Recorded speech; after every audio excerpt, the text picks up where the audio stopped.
All right, so Michael, I ask a lot of the people we interview this question, but maybe name 2, 3, 5 things that are inspiring you, motivating you today. Could be a book, could be a personality, could be a show, could be a podcast. What are some things you think people should be paying attention to that are impacting you today? Sure. So very specific to my world. One of the things that I do is I mentor college students who are marketing, advertising, communications majors. And I've been doing this for years. I have a 100-page PowerPoint, and they sit with me and they really get a deep behind the scenes look at corporate marketing and agency marketing. We touch on everything: strategy, creative, media, client relationships. And then I ask them, industry media, what kind of industry media are you consuming? It's really important at your age, even though you're a college student, you're about to be in the job market, this is your career, get immersed with it. Well, some of the things I tell them is Mad Men is the very best depiction of agency life in the history of programming. Mad Men is just absolutely incredible. And what I do is I narrate for them like 3 of my favorite episodes. And they're pretty famous. One is the Kodak carousel. And that was when Kodak came to the advertising agency and said, hey, we've got this new rotating disc that is hopefully going to be a game changer. That's going to make slide night even easier. And the agency Don Draper and his team just knocked out of the park by naming a carousel, but really talking about the emotion behind sharing those family memories and bonds and slide nights together. And in that episode, they show you all the behind the scenes. So that's absolutely incredible.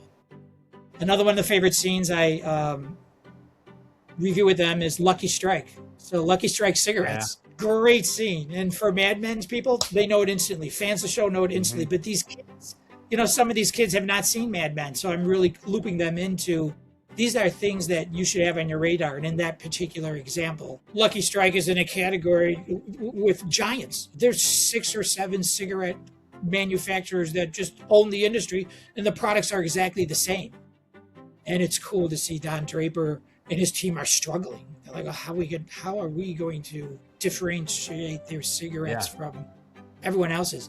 And they walk you through the process of how they did that.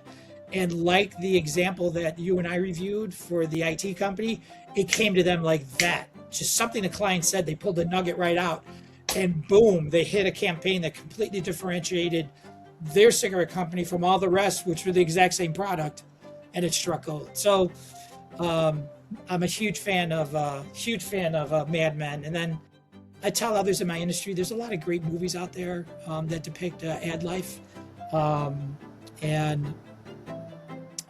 Some of my favorites I review with them, and I show that one that comes to mind is the Mel Gibson movie with Helen Hunt, in which it's depicting agency life, and they're working on the Nike women's running campaign.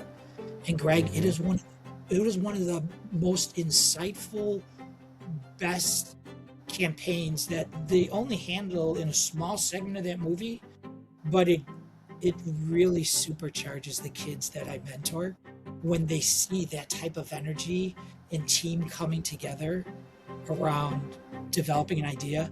And there's also throughout that movie some very funny other scenarios of how they're ideating and trying to come up with ideas. I'm immersed a lot of the media in my particular field. No, that's great. Those are great ones, especially for people looking to get in that space, or even just refreshers for people like us to rewatch. And even though it was set back in the heyday, the process is still very similar. It's still creative. It's still a grind. It still comes to you in a flash. But you had to do all kind of the stuff that wasn't working creatively to get that flash to hit, and doing the research and differentiate and stand out and what is the brand.